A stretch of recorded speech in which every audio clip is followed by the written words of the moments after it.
அன்னை தெரசாளுடைய வாழ்க்கையில நடந்த ஒரு சம்பவம் நம்ம எல்லாருக்குமே தெரியும். அவர்கள் ஒரு அனாதை பிள்ளைகளை வைத்து ஒரு இடத்துல அவர்கள் அந்த பிள்ளைகளின் தேவைகளை சந்தித்து கொண்டிருக்கின்றார்கள். அப்ப அந்த பகுதியில் ஒரு பிஸ்கட் கம்பெனி, அந்த பிஸ்கட் கம்பெனியில வழக்கமாக பிஸ்கட்ஸ் தயார் செய்யும் பொழுது சில பிஸ்கட்ஸ் உடஞ்சி வரும். அந்த உடஞ்சி வருகின்றத வேஸ்டா தூக்கி போட்டுருவாங்க.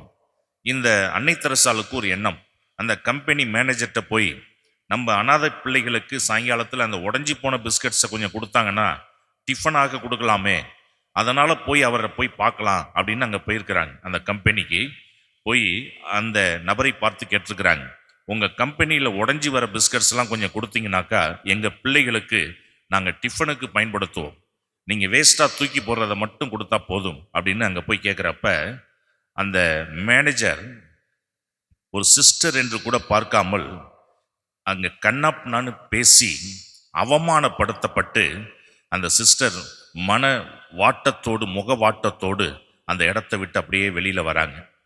ஆனால் போகும்பொழுது இவங்க ஜெபிச்சுட்டு தான் போனாங்க. ஆண்டவரே, இந்த இடத்துக்கு போகிறேன், என் பிள்ளைகளுக்காக இதை கேட்க போகிறேன், நீங்கள் தான் அங்கே பேசணும் அப்படின்னு சொல்லி ஜெபம் பண்ணிட்டு தான் போனாங்க. ஆனால் அந்த மேனேஜர் பேசின விதம் முழுமையாக இவர்கள் மனசு அப்படியே நொந்து போகக்கூடிய அளவிற்கு மாறிவிட்டது. அப்படியே திரும்பி வராங்க. கொஞ்ச நேரத்தில் உள்ள அந்த ஃபேக்ட்ரியில் பிஸ்கட்ஸ் எல்லாம் தயார் பண்ணுற அந்த பிஸ்கட்ஸ் எல்லாமே உடைஞ்சு வர ஆரம்பிக்கின்றது. அங்கே வேலை செய்கிற ஆட்கள்லாம் என்ன, ஒருவேளை மிஷினில் ஏதாவது ஃபால்ட்டா, எல்லாமே பர்ஃபெக்டாக இருக்குது, ஆனால் அந்த பிஸ்கட்ஸ் எல்லாமே உடஞ்சி வருது.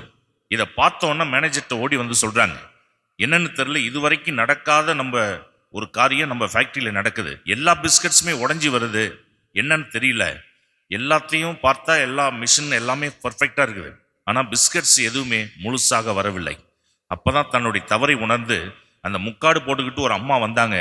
எங்கே இருக்கிறாங்கன்னு தெரில, இந்த சைடில் தான் போனாங்கன்னு சொல்லி ஆளை விட்டு தேடி அந்த அம்மா அன்னை தெரசாள் பாதத்தில் விழுந்து அந்த மேனேஜர் மன்னிப்பு கேட்டதோட, நீங்கள் உடஞ்ச பிஸ்கட் தான் கேட்டீங்க, ஆனால் நல்ல பிஸ்கட்டே உங்கள் அனாதை இல்லத்திற்கு நான் வாரம் சப்ளை பண்ணுறேன்னு சொல்லி அதை தொடர்ந்து அந்த கம்பெனியானது செய்து கொண்டிருக்கின்றதாம்.